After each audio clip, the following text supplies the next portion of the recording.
എല്ലാവർക്കും എൻ്റെ ചാനലിലെ പുതിയൊരു വീഡിയോയിലേക്ക് സ്വാഗതം. അപ്പോൾ ഇന്നൊരു കുക്കിംഗ് വീഡിയോ ആണ്. നല്ല അടിപൊളി സൂപ്പർ ടേസ്റ്റ് വെണ്ടയ്ക്കാപ്പുളി ഉണ്ടാക്കുന്നത് എങ്ങനെയെന്ന് നമുക്കൊന്ന് കണ്ടാലോ. അപ്പോൾ ഈ വെണ്ടയ്ക്കാപ്പുളിയൊക്കെ ഒരുപാട് പേർക്ക് ഇഷ്ടമായിരിക്കും അല്ലേ. ഒരുപാട് തേങ്ങയൊക്കെ അരച്ചിട്ട് കൊഴുന്നനുള്ള കറികൾ ഇഷ്ടമില്ലാത്തവർക്കൊക്കെ പറ്റിയ അടിപൊളി കറിയാണ് കേട്ടോ ഇത്.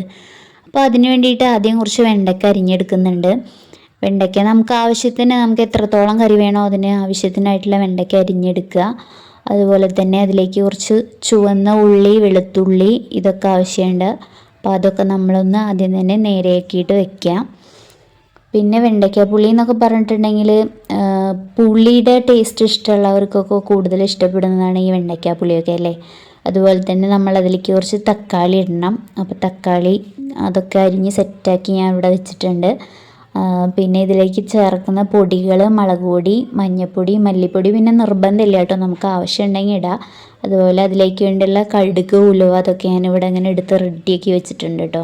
അതുപോലെ തന്നെ ഈ കറിയിലേക്ക് വേണ്ടിയിട്ടുള്ള പുളി നമ്മൾ ആവശ്യത്തിന് വെള്ളത്തിലിട്ട് വെച്ചിട്ടുണ്ട്. പിന്നെ ഒരു കുഞ്ഞു ചട്ടി ഞാൻ അടുപ്പത്ത് വെച്ചിട്ട് അതിലേക്ക് കുറച്ച് എണ്ണ ഒഴിക്കുന്നുണ്ട് ആദ്യം. എന്നിട്ട് ഈ വെണ്ടയ്ക്ക അതിലേക്ക് ഇടുകയാണ്.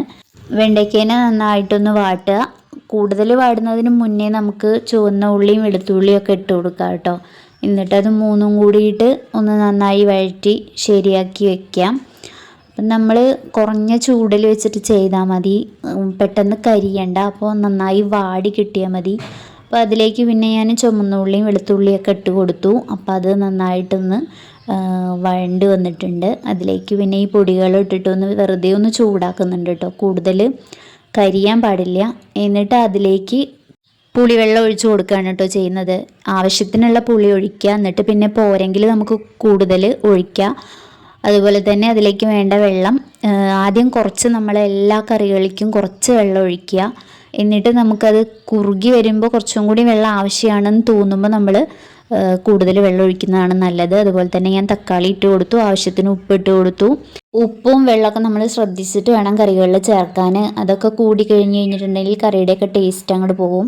അടുത്തതായിട്ട് കറി വറവിടാനായിട്ട് ഒരു ചട്ടി അടുപ്പത്ത് വെച്ച് ചൂടാക്കി അതിലേക്ക് എണ്ണ ഒഴിച്ചു. കടുകൊക്കെ നന്നായി പൊട്ടി അതിലേക്ക് ഞാനിതാ ഉലുവ ഇട്ട് കൊടുക്കുന്നുണ്ട്.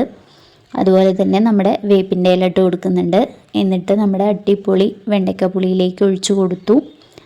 അങ്ങനെ വെണ്ടയ്ക്കാപ്പുളി വറവൊക്കെ ഇട്ട് സെറ്റായി നല്ല അടിപൊളിയായിട്ടുണ്ട്. അപ്പോൾ എല്ലാവരും ഇങ്ങനത്തെ പുളിക്കറികളൊക്കെ പരീക്ഷിക്കുക.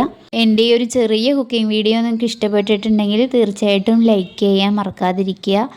അങ്ങനെ ഞാൻ എൻ്റെ പുളി ഒന്ന് ടേസ്റ്റ് ചെയ്ത് നോക്കുന്നുണ്ട് കേട്ടോ. അപ്പോൾ നല്ല സൂപ്പറായിട്ടുണ്ട്. അപ്പോൾ ഇന്നത്തെ വീഡിയോ ഇത്രയേ ഉള്ളൂ. Tata bye.